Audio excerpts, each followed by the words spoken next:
para tentar entender como viver a justiça na prática. É tanto que Isaías chama a atenção e diz: olha, você tem que aprender a fazer o bem para atender a justiça, ou seja, para promover a justiça, a sua justiça, a justiça do reino.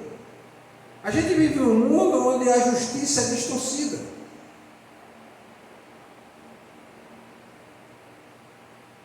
As pessoas estão vendo na TV o escândalo do INSS. Eu acho que alguns irmãos aqui sofreram descontos. Ou pelo menos conhece alguém em casa, ou vizinho. E a estimativa já está em 90 bilhões de reais. É o maior escândalo da história do Brasil e do mundo. Aí eu pergunto: você está vendo alguém sendo preso? Não. Preventivamente, porque pode se decretar prisão preventiva num caso como esse, escandaloso, porque já se sabe, já tem as pessoas, tem o nome, sabe que é influente, mas a justiça é distorcida e aí ela não age como deveria. Então o direito dos mais fracos é muitas vezes ignorado e a desigualdade vai se perpetuando, ao ponto de que o governo diz assim: olha, não se preocupe que nós vamos tirar dele do imposto e pagar vocês. Mas peraí, quem é que vai pagar a dívida? Quem é que vai pagar o roubo dos outros? Somos todos nós, inclusive os aposentados, que compram produtos e estão pagando imposto. E não quem roubou, quem desviou o dinheiro. Então a Bíblia nos chama para a gente viver uma vida o quê? De retidão. Não só diante de Deus, porque muitas vezes a gente tenta viver reto diante de Deus. Eu vou cumprir minhas obrigações, ir no culto, ir na escola dominical, vou no culto de oração. Mas o dia a dia dele, ele não tem essa preocupação. Então, quando a gente olha o texto de Isaías, a gente vê que Isaías está chamando a gente à conversão prática. O texto todo, quando a gente vai ler do versículo 10 até o versículo 17, ele fala sobre o culto hipócrita. E muitos de nós vivemos uma religiosidade vazia e hipócrita, porque a gente fala uma coisa, mas vive outra. Então ele está chamando o povo a essa prática concreta de justiça. Aí você vê o necessitado, ajudar. Está vendo o irmão em dificuldade, você sabe que o irmão está em dificuldade, aí diz: eu não sou eu que tenho que fazer isso não, quem tem que fazer isso é a ação social da igreja. Olha, quem tem que se preocupar com isso é o pastor, avisa ele. Isso não é um ato de justiça. O ato de justiça que Isaías está chamando é que você tome a iniciativa para começar a resolver. E essa postura de vida vai impactar tudo ao redor. Você não espera que os outros se movimentem, você toma a iniciativa. E Isaías está questionando o povo de Judá, porque eles mantinham rituais religiosos, mas eles não estavam preocupados com o próximo. Estavam fazendo exatamente como o pessoal de Corinto fazia. Quer dizer, o pessoal de Corinto estava fazendo exatamente o que o pessoal de Judá fazia, porque Paulo diz: olha, vocês se juntam para fazer ceia, cada um leva comida de casa, quando chega lá na hora da ceia, vocês não distribuem as comidas, as pessoas que não têm comida não podem comer, porque cada um só come o que trouxe, e não aprende a dividir com o outro. Então, está se repetindo. O povo de Corinto repetiu o erro do povo de Judá na época de Isaías. Aí eu pergunto: será que nós não estamos repetindo esses erros hoje? Porque muita gente, quando pensa em justiça de Deus, entende assim: é um atributo de Deus, gente. É um atributo, é um princípio que determina o caráter de Deus. Não tem nada a ver comigo. Pelo contrário, essa justiça de Deus é um princípio que deve moldar nossas decisões, nossas atitudes todo dia. Como cristãos, a gente tem responsabilidade espiritual e eu chamo de responsabilidade civil, que é responsabilidade de um com os outros. E como diz aí aqui, defender o mais vulnerável. Agir de forma honesta e íntegra. E refletir essa justiça de Deus na sociedade. Então, Isaías está dizendo o seguinte: essa justiça pode ser aprendida. Aprenda a fazer o bem, que você vai conseguir pôr em prática essa justiça. Então é preciso uma formação moral e espiritual para fazer o bem. Quando a gente olha para essa frase, aprender a fazer o bem, esse verbo aprender aqui é um aprendizado contínuo. Não é como aquele aprendizado que você diz quando a gente estuda matemática na primeira série. Aí a professora diz: quanto é o mais um? A gente diz: é 2. Aprendeu, não precisa mais aprender novamente, porque já sabe. Aqui não, aqui é processo contínuo. A cada dia que passa você aprende a viver mais essa justiça.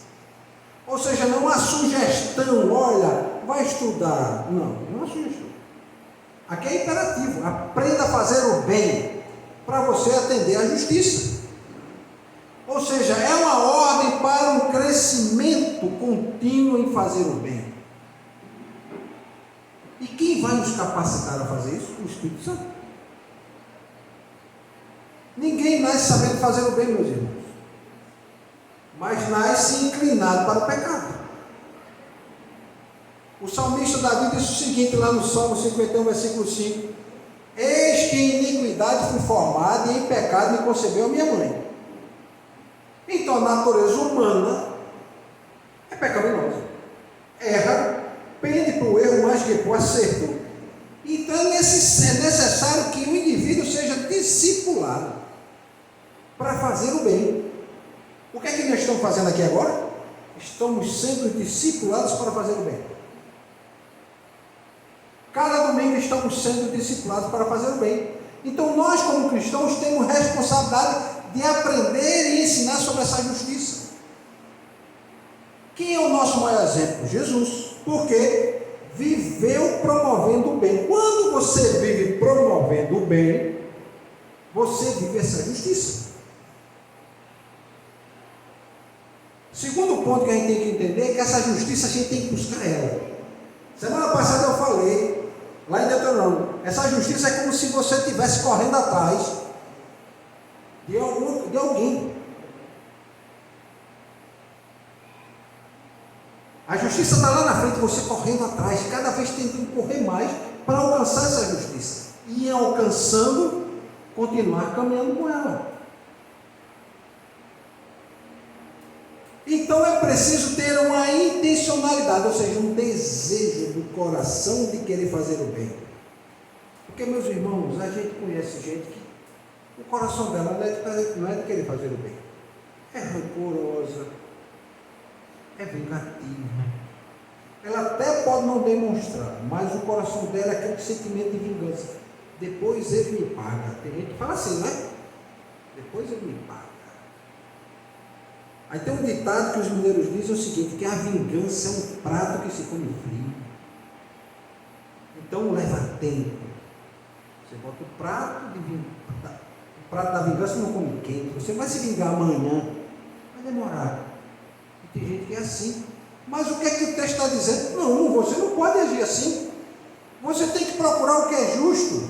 Ou seja, se dedicar. Essa justiça não vai acontecer por acaso. Você tem que buscar. Você tem que deixar o seu coração ser levado a você se tornar um cúmplice de atos de justiça. Então, quais são os exemplos que eu posso dar rapidamente? Primeiro, imagine um comerciante que vende um produto defeituoso. Ele está agindo com justiça? Não. Ele vende sabendo que aquele produto está com defeito. Ele sabe, mas ele não diz nada. Emite a nota fiscal, e aí o produto começa a dar defeito, ele diz o quê? Procura assistência técnica. Mas ele sabia que aquele produto estava. Ele sabia que aquele produto estava estragado. A mesma coisa quando o empregador explora os seus funcionários. A mesma coisa acontece nessa falsa justiça quando um funcionário apresenta falsos atestados para não trabalhar. Eu tive essa experiência quando tinha empresa. O funcionário fazia atestado, o atestado era falso.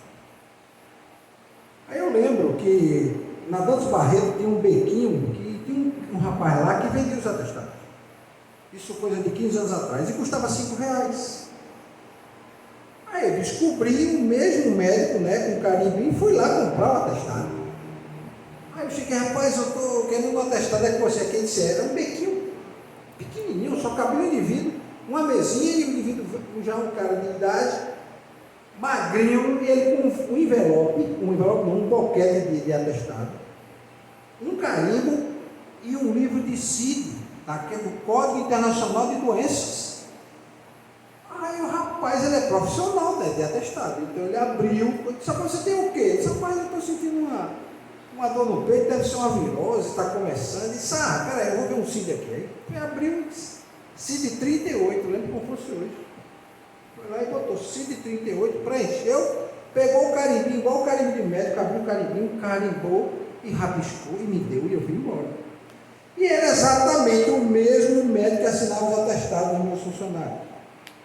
E aí eu cheguei para o chefe da equipe e disse, rapaz, olha, como eu não tenho a quem entregar o meu atestado, que eu estou doente, eu vou entregar para você. Aí entreguei para ele. Aí ele olhou para mim e se assustou quando ele viu que era o atestado. Essa semana saiu um caso interessante. Em Goiás, o prefeito de Goiás, recém-eleito, fez o seguinte, disse que agora as UPAs não dariam mais atestado médico. As UPAs estavam lotadas. Simplesmente em uma semana as UPAs começaram a ficar vazias. Cadê o pessoal que estava doente? Que muitas vezes não precisa de atestado. Então eu estou dando só um exemplo. Outro exemplo é um pastor que distorce a palavra de Deus para benefício próprio. Imagina eu pregando aqui sobre dinheiro.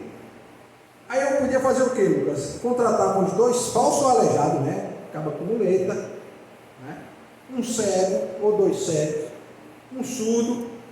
Chegar aqui e começar a fazer cura, meu irmão. Ao invés de pregar a palavra, vamos fazer cura. Nós somos filhos do rei e nós vamos começar a curar as pessoas e vamos curar e começar a botar cuspir no ouvido do indivíduo, né? Então, cada vez que o indivíduo sair daqui, eu dizia, tome R$100, mas aí eu dizia o quê? Está entrando recurso na igreja e o dinheiro vem para mim. Tem muitos que fazem isso. Mas todos esses são responsáveis diante de Deus porque eles estão promovendo atos de injustiça. Então, a justiça, quando ela é praticada, segundo Isaías, ela é praticada para ajudar os oprimidos e os vulneráveis. Então, a justiça vai além das palavras. Ela diz que ela existe para ajudar o oprimido. Não deve ser apenas para o indivíduo não deve ser apenas movido pela compaixão. Eu tenho compaixão, mas não vai fazer nada. Se eu pudesse, eu ajudava. Meu irmão, de alguma forma a gente pode ajudar. Por pouco que seja. Por pouco que seja. Então, é preciso uma ação concreta. O indivíduo está com fome, Adão. O que é que a gente tem que fazer? É orar por ele? Mas eu tenho que dar um prato de comida. Esse é um ato de justiça. O indivíduo está doente. Às vezes o indivíduo está na igreja, mas está doente. Mas fica envergonhado de pedir. Mas chega e conversa com alguém. Alguém pode dizer, olha, procura ação social. É muito comum. O irmão não toma iniciativa para ajudar. Mas ele diz, procura ação social. Eu era membro de uma igreja em São Paulo, que é uma igreja grande. Igreja com 2.000 pessoas. Dava 20 vezes essa igreja. de grande, de gente. E quando a gente chegava na porta, todo dia chegava gente com um problema. E a conversa era uma só: vai para a ação social. Vai para a ação social. Vai para a ação social. E a ação social era uma casa do lado. Só que a ação social não tinha muitas vezes solução para tudo. E o pessoal da ação social que eu conhecia, eles chamavam de pernambucano. Às vezes o irmão que manda para cá é o irmão mais rico da igreja. Ele sozinho conseguia resolver o problema de muita gente aqui, mas ele vai para a ação social. Se pelo menos ele contribuísse com a gente, mas não, ele acha o seguinte: eu estou entregando meu dízimo, o meu compromisso é esse. Nós não fomos chamados para entregar dízimo só. Nós fomos chamados para ser diferente, fazer justiça. Então, quando você se omite, você tem uma omissão que a gente pode usar um conceito jurídico, que é o conceito do direito, que é a omissão culposa. Não é que você se omitiu a eu, não vou fazer com intenção de não se movimentar, de não agir, aí seria uma omissão dolosa. Mas não. Vai para fulano, manda para a ação social, procura irmão de João, procura o pastor. Isso é uma omissão culposa. Ou seja, você pode se envolver para ajudar alguém, mas você deixa de agir, mesmo tendo condições de poder ajudar. Então o profeta Isaías está nos alertando para a gente evitar essa omissão. E Jesus diz: olha, se você quer dar o reino dos céus, você tem que amar o próximo, não tem outro caminho. Tem que amar o próximo e amar a Deus sobre todas as coisas, são os 2 mandamentos. E se você só consegue amar o próximo e amar a Deus, se você segue a Cristo. Então, diante da necessidade do outro, a gente não pode se omitir. Se omitir diante da dor do outro, porque a dor do outro é real. Eu estou desempregado. Eu já contei esse caso aqui para os irmãos. Vou só reforçar. Eu estava em São Paulo, nesse período eu estava desempregado. E o dinheiro que eu ganhava, ou eu comprava. Aliás, só dava para comprar o almoço e a janta, o café da manhã, ou um ou outro. Eu tinha que abdicar de uma refeição. E quando chegava domingo, eu ia para a igreja. E eu ficava muitas vezes na porta da igreja esperando alguém me convidar para jantar. Quando ninguém convidava, o que é que eu fazia? Ia no bebedouro beber bastante água.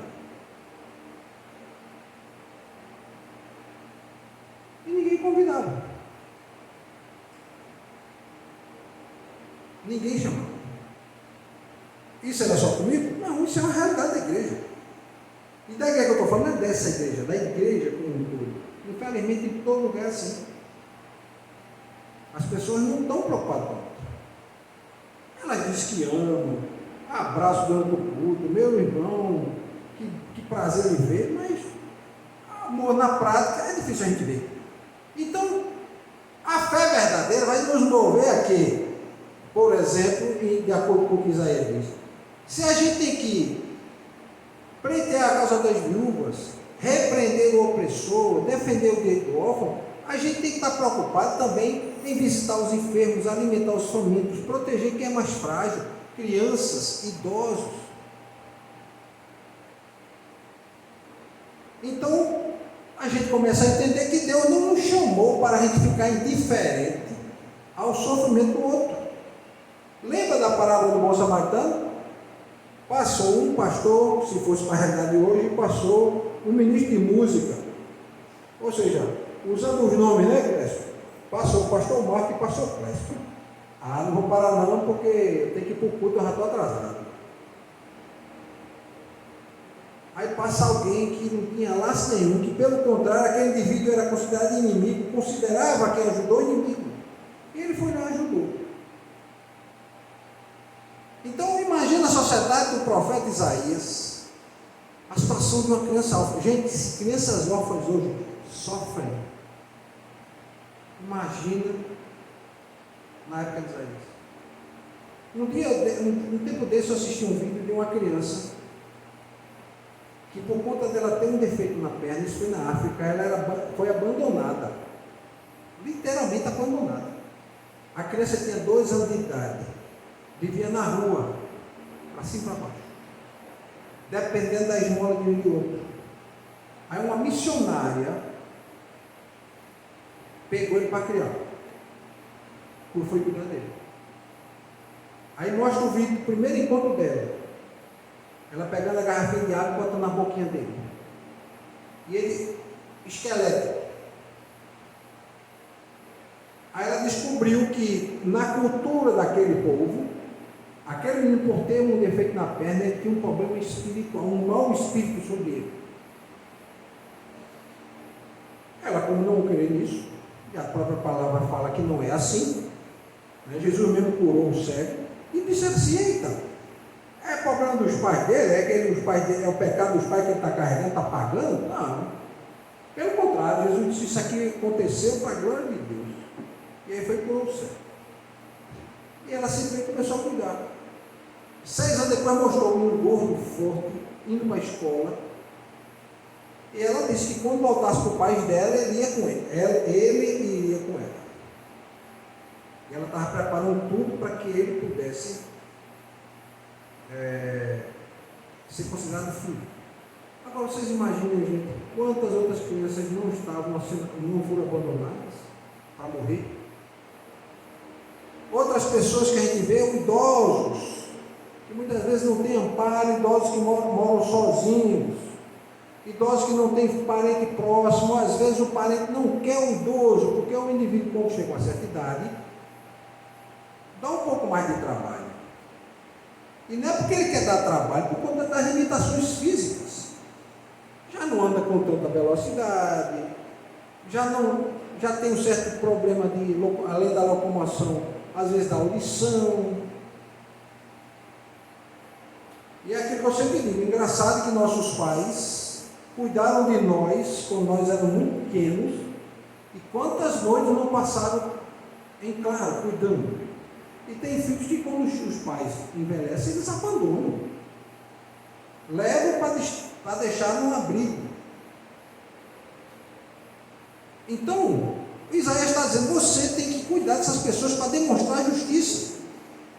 Pessoas em situação de rua, vítima de injustiça, que não pode muitas vezes se defender. Então, meus irmãos, a justiça de Deus diz que a gente defenda quem não pode se defender só. Um órfão pode se defender só, Lucas? Não, aí tem que ter. Esses dias eu estava conversando com um pastor, e a gente conversando sobre crianças atípicas, e eu sempre recebo vídeos, e meus irmãos, não é fácil. Crianças atípicas, quais são as crianças atípicas? Criança com síndrome de Down, crianças com autismo. Tem crianças com autismo que não falam. Não fala, chama não verbal. Que é a situação mais complexa, porque ele não disse que está doendo, ele não disse que está com fome, ele não disse que tem uma dor de barriga, ele não disse que está sentindo, ele não diz nada. E muitas vezes tem casa que as mães, é uma mãe com 2 meninos, e muitas vezes não tem ajuda governamental nenhuma. Agora já existe uma lei para que uma criança tenha direito a um salário mínimo, enquanto às vezes eu até me chateio por conta disso. Enquanto bilhões são roubados, ninguém vai preso. Aí eu estava conversando com ele: disse, rapaz, a gente vai ter que criar, não orfanatos, mas casas e abrigos para essas crianças quando os pais morrerem. Quando os pais morrerem.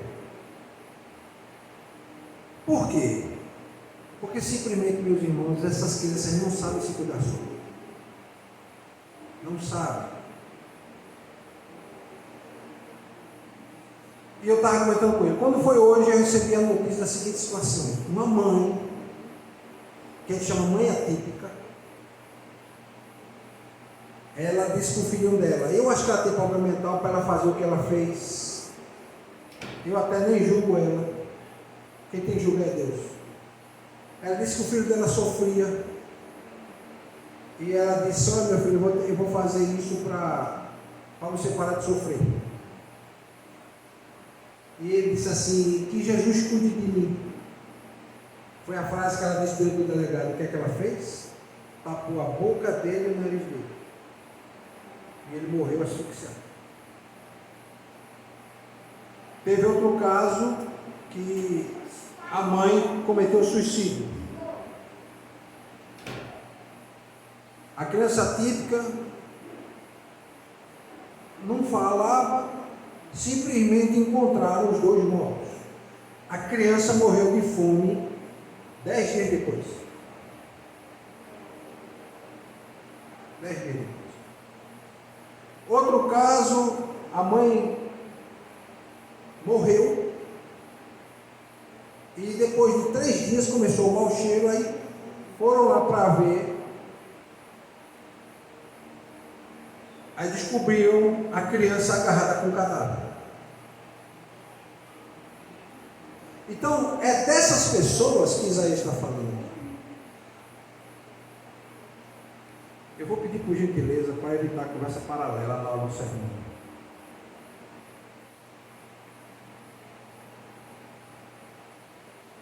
Uma vez eu comentei aqui na igreja, meus irmãos, que eu tenho uma coisa chamada déficit de atenção. Se alguém ficar passando aqui, ou alguém ficar conversando na hora do culto, tira minha atenção, me desconcentra. Por isso que eu trago esse tablet, sabe, para não me desconcentrar. Qualquer conversa paralela me desconcentra. É impressionante. Se ficar passando criança aqui também me desconcentra. Aí eu vou pedir para os irmãos fazerem silêncio, para poder ouvir a continuação do sermão. E eu só volto depois que tiver silêncio.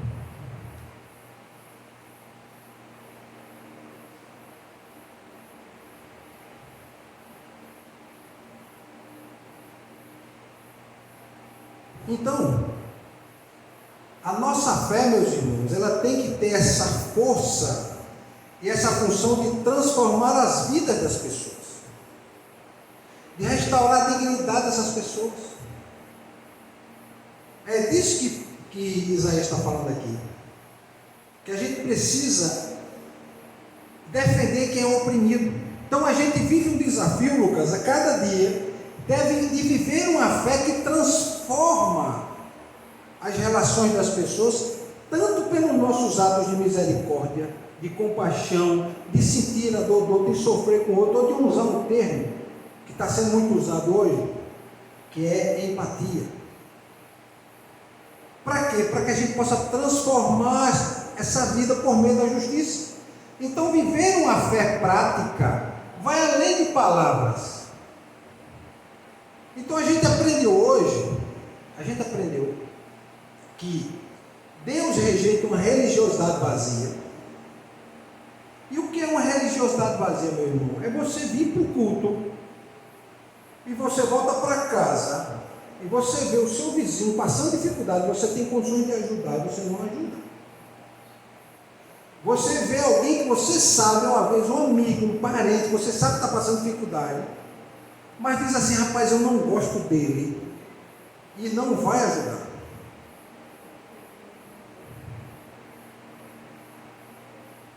Segundo, Deus espera que as nossas ações, elas expressem essa justiça, esses atos de justiça. A gente honra a Deus quando a gente aprende a praticar o bem.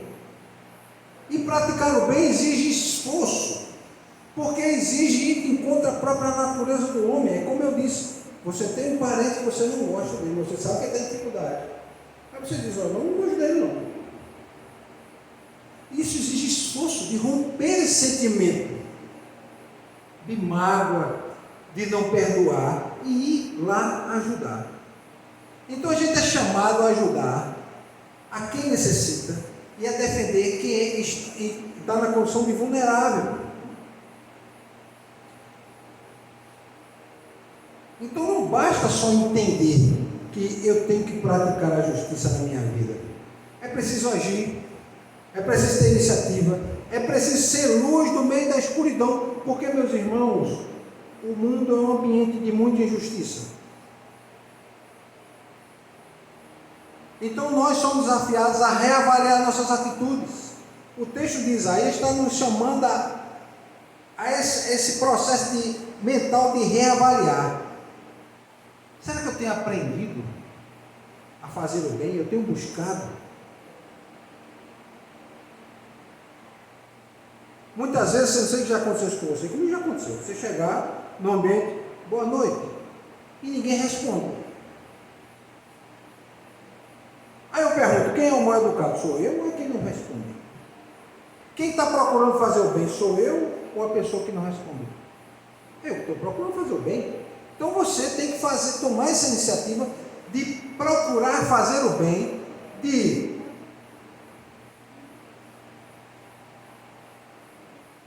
procurar alguém que está vulnerável, que precise de algo concreto que mude a vida dela, que seja uma visita, que seja uma palavra de apoio, que seja uma oração, que seja uma ajuda. Dizer, olha, meu querido, eu não tenho muito, mas o que eu tenho aqui, que eu posso lhe ajudar é isso aqui. Também assumir esse compromisso de buscar continuamente estudar a palavra, porque, meus irmãos, se nós não estudarmos essa palavra, a gente não vai conseguir entender qual o desejo de Deus para a nossa vida. Não vai conseguir entender.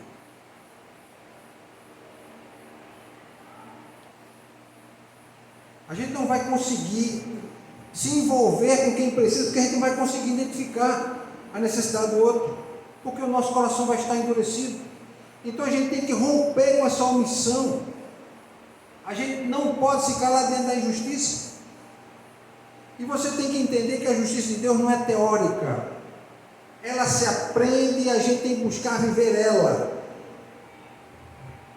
E viver a justiça de Deus é sair do banco da igreja e ir para as ruas. É encontrar o necessitado, é aquela viúva que está esquecida, é aquele rejeitado, é o indivíduo que está negligenciado, que ninguém dá atenção para ele. É o indivíduo que vive oprimido, muitas vezes, pelas condições da vida. E ele não pode se defender só. E você tem condições de mudar a história da vida dele.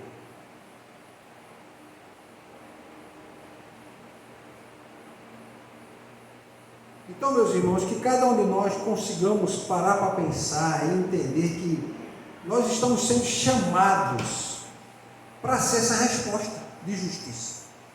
E muitas vezes a gente não quer ser essa resposta de justiça, sabe por quê?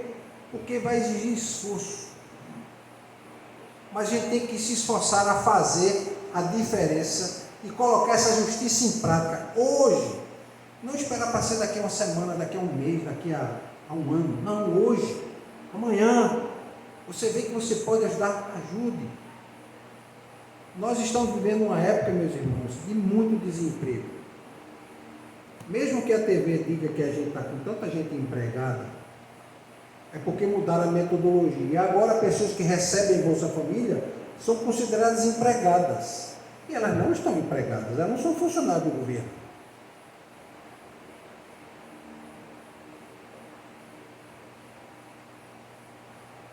Então muitas delas estão passando necessidade, mesmo muitas recebendo esse auxílio.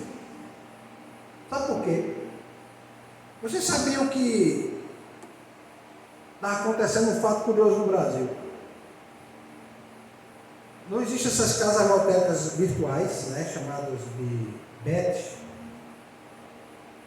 casa de aposta. Descobriram que mais de 60% das receitas desses auxílios que são dados às pessoas, as pessoas estavam usando em jogo. Ela não estava usando para comprar comida, comprar remédio, manter-se ou comprar alimento para os filhos, não, estava usando em jogo. Uma outra grande parte em bebidas e muito pouco para alimentação. Então é preciso trabalhar para mudar essa mentalidade. Muitas vezes você vai ser um instrumento de ajudar a mudar a mentalidade dessa pessoa. De dizer, meu querido, você tem que focar na sua alimentação. Você tem filhos. Você conhece pessoas que muitas vezes gastam o dinheiro todo do mês com bebida, mas passam um período na casa, se você for na casa dela, está passando fome. Muitas vezes vem para a igreja, mas está passando dificuldade. Então não espere que alguém venha dizer. Se você tomou iniciativa e está sabendo, tenha a iniciativa de também tentar resolver. Amém? Clécio, ora para a gente encerrar a mensagem.